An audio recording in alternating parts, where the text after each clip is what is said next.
I was recently watching a speaker on YouTube who made this statement: it's easier to inform than engage. It's easier to inform than engage. Because engagement involves a lot more effort and a certain amount of vulnerability. What do I mean by inform? If you send an email to someone informing them about something, or a text, that's informing. Engaging might be picking up the telephone, and that involves a certain amount of courage because you don't know what sort of rebuff you're going to get or engagement you're going to get when the person answers. An even greater engagement, of course, is meeting with the person, a face-to-face engagement. Now, in a face-to-face engagement, there's to and from, and we don't have this thing which we call attention being too long. Why am I changing the subject slightly? It's said that the attention span of most people used to be around about 20 minutes. That's why after 20 minutes you had to have audience engagement, or you had to have something which really drew their attention. Perhaps audience interaction of some sort.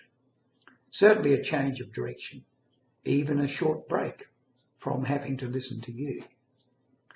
Now we're told by some learned professor that 20-minute attention span has dropped. It's now about 3.5 minutes.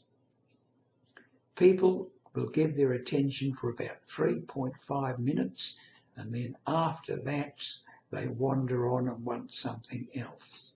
This has been brought about largely by the internet and being able to click on things and click off, the mobile telephone and so forth. The point I'm making is this: the attention span has really dropped with people. You even see it in books, magazines and things. In the old days you see long paragraphs of writing, not anymore. 6 or 7 lines and then a little headline of some sort. Another 6 or 7 lines and then another little headline. As though people have to keep jumping from one to the other. They can't concentrate long enough to give their attention to more than, say, 50 or 60 words at a time. Except in one instance, and that's a very important instance.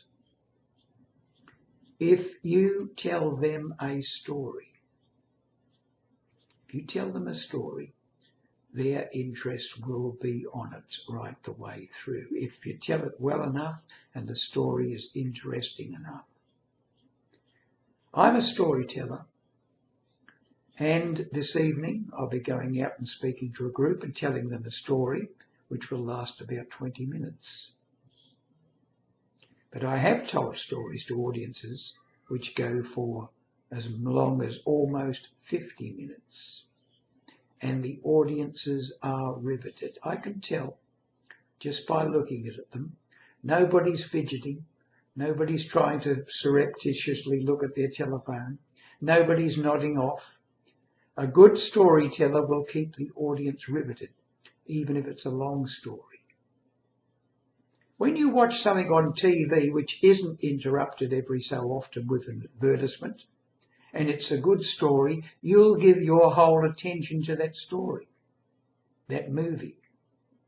If there's a good storyteller who's telling you a good story, they will be creating movies in your mind. From their words, you will be interpreting their words and making the story. They will be making the story, the audience themselves. They will be actively engaged. This is the best type of communication. If you wish to keep an audience riveted, tell them a story or stories. Put some point in here every now and again if you feel you have to make a point. That's the objective of the presentation. But make it mostly stories. because stories stick and people will pay attention all the way through.